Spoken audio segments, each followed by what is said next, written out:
Bonjour, nous sommes le lundi 26 mars 2018 et si vous avez suivi un tout petit peu mon actualité, vous pouvez constater que la grippe ne m'a pas tué, pas cette fois-ci.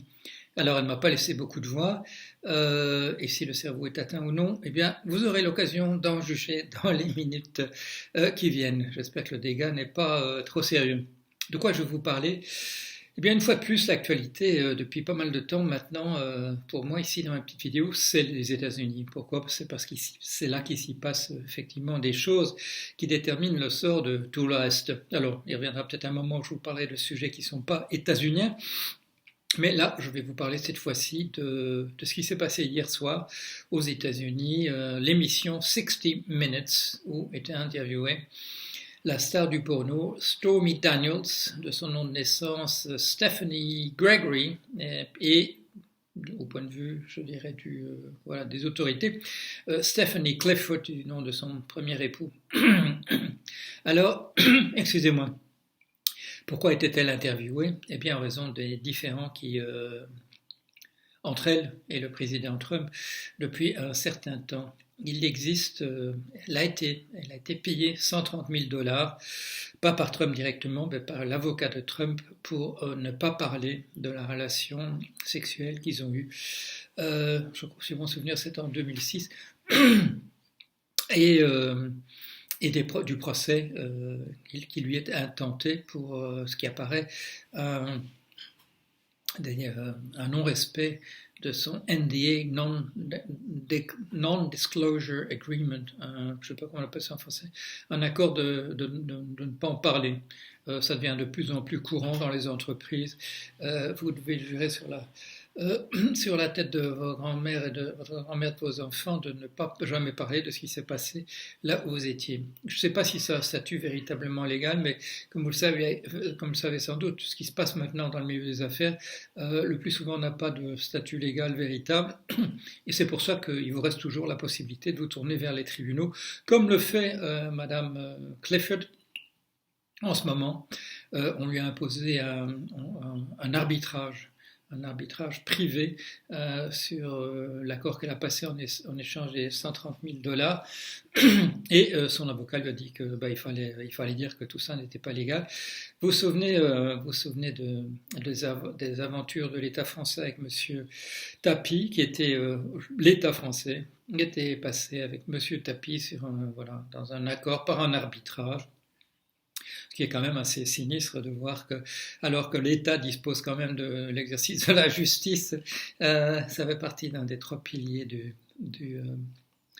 le fonctionnement de l'État, l'exécutif, législatif et le judiciaire, que l'État accepte aussi de se tourner vers des individus privés qui pourraient décider de la justice dans une affaire. Et l'illustration dans le cas de M. Tapie, bien entendu, a été remarquable. Non, l'État, s'il vous plaît, abstenez-vous, au moins vous, de faire ce genre de choses. Bien entendu, un des arbitres était de mèche avec M. X. Et voilà, toute l'affaire s'est écroulée. D'où est-ce que ça nous vient ça? Eh bien, ça nous vient de la lex mercatoria, c'est le droit marchand qui avait souvent lieu entre des marchands qui n'appartenaient pas à des mêmes pays, et on se mettait d'accord de se tourner vers des arbitres privés. Alors, avertissement à vous tous, n'acceptez jamais un contrat où on vous dit que le règlement éventuel de conflit passera par un arbitrage privé. Ce sont des gens qui sont de mèche avec ceux qui vous font signer le contrat. N'acceptez jamais ça. Ce sont des gens il y a des statistiques qui ont été faites par des sociologues et autres, qui donnent raison dans 95% des cas à celui qui vous a fait signer le contrat. Et donc c'est de l'escroquerie pure et simple. Non, il existe des lois dans nos pays, et elles continuent de fonctionner, et donc il faut se tourner vers elles. Tant que ce système-là n'est toujours pas entièrement vendu d'ailleurs aux marchands qui disposent déjà du système d'arbitrage. Alors, qu'est-ce qui s'était passé? Bien, donc effectivement, M. Trump a eu one night stand. Ils ont dormi une fois ensemble, Madame Clifford et lui. Ça n'a eu lieu qu'une fois apparemment en 2006. Et les circonstances méritent d'être racontées parce qu'elles sont importantes pour la conclusion de ce que je vais dire. Monsieur Trump et Madame Clifford, elles se sont trouvées dans une chambre, dans un des golfs qui lui appartient. Et une fois la porte fermée, il lui a montré la couverture d'un magazine où il y avait une photo de lui. Et il a dit voilà, est-ce que c'est pas formidable? Et elle lui a dit, pour avoir dit ça, vous méritez une bonne fessée. Baissez votre pantalon. Et prenant le magazine pour le fesser, elle l'a fessé avec le magazine, lui ayant aimablement accepté de baisser son pantalon. Voilà. Alors pourquoi est-ce que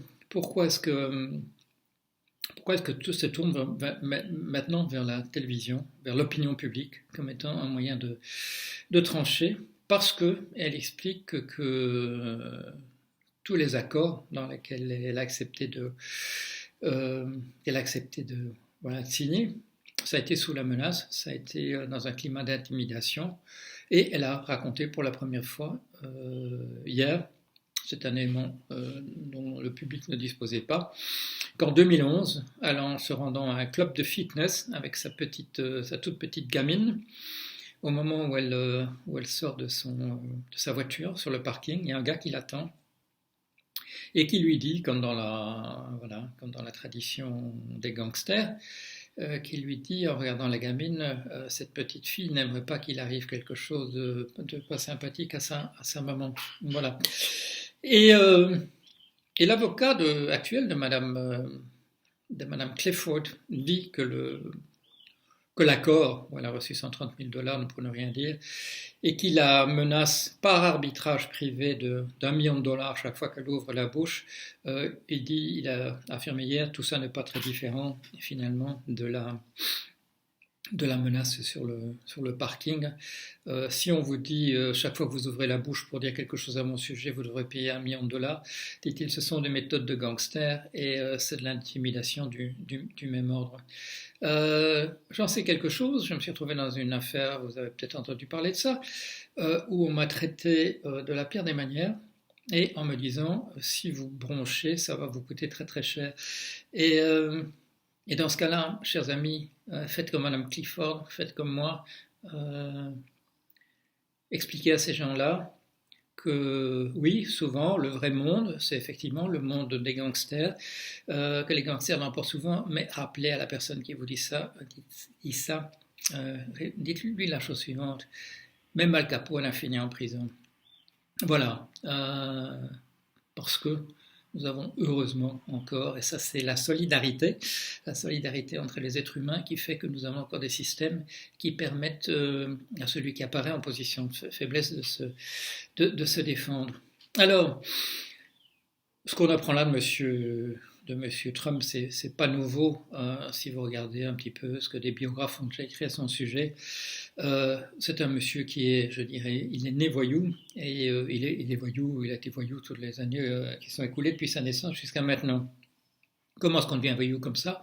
Eh bien, avec un père comme le sien, membre du Ku Klux Klan, et qui répète à son gosse d'être un tueur. Voilà, qu'on s'en sort dans la vie en étant un tueur. Manque de peau pour ce monsieur Fred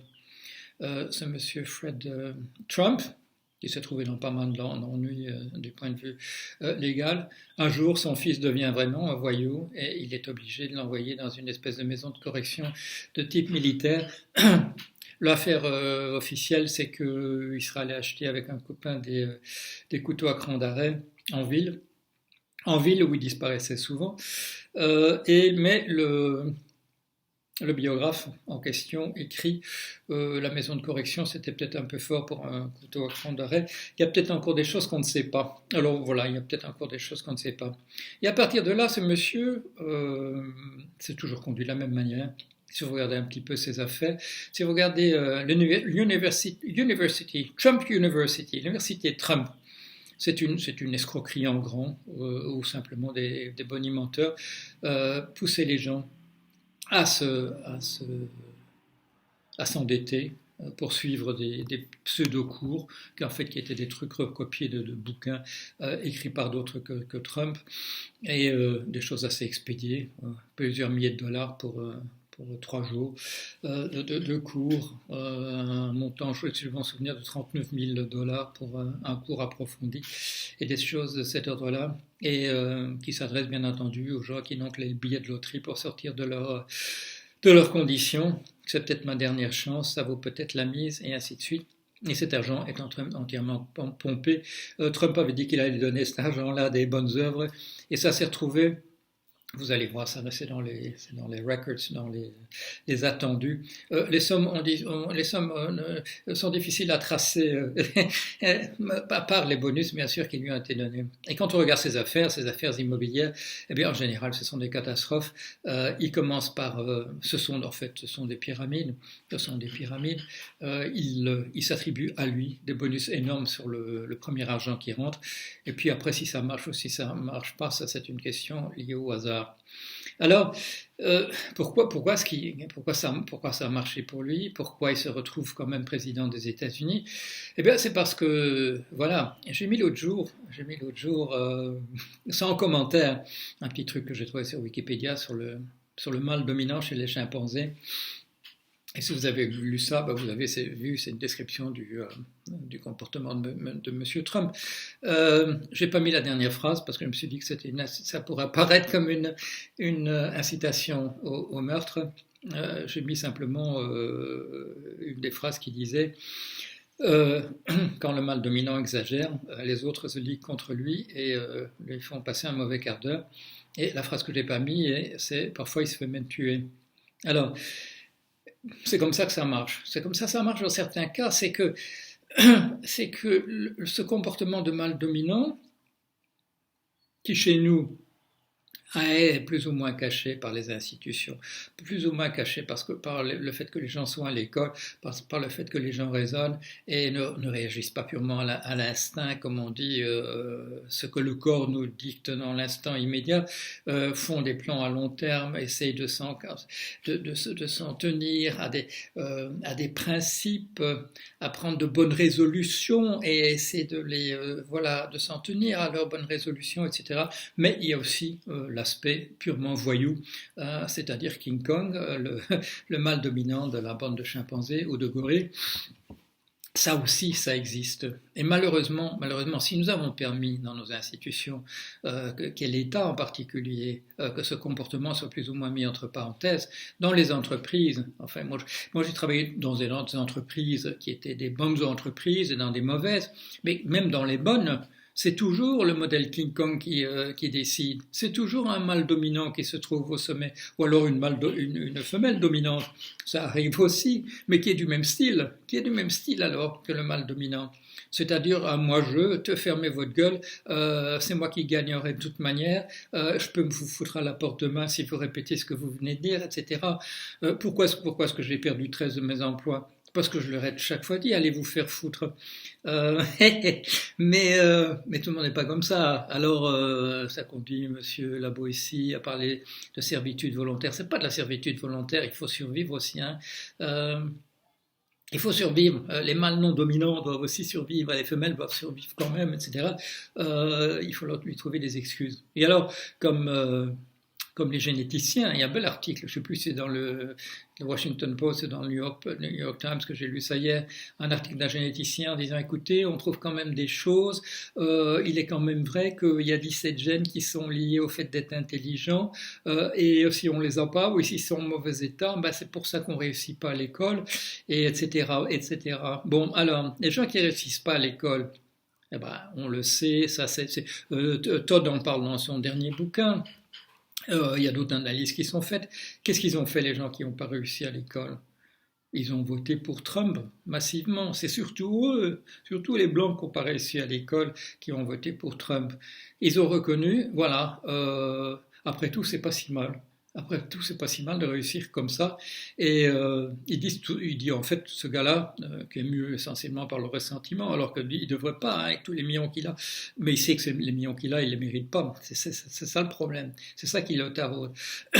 Enfin voilà, ces gens-là ont voté pour ça et ils ont le résultat de leurs actions, oui, d'avoir voté de cette manière-là. Alors qu'est-ce que ça nous donne? Ça nous donne un Trump qui, vendredi dernier, nomme comme conseiller sur les affaires de sécurité nationale, c'est-à-dire à la défense, il nomme un certain Bolton qui est partisan de frappes préventives sur l'Iran et sur la Corée du Nord. Alors on est véritablement bien embarqué. C'est quand même le moment est venu, pour les mâles non dominants de se mettre d'accord et d'éliminer le gars-là. Alors, qui est-ce qui va réussir à le faire?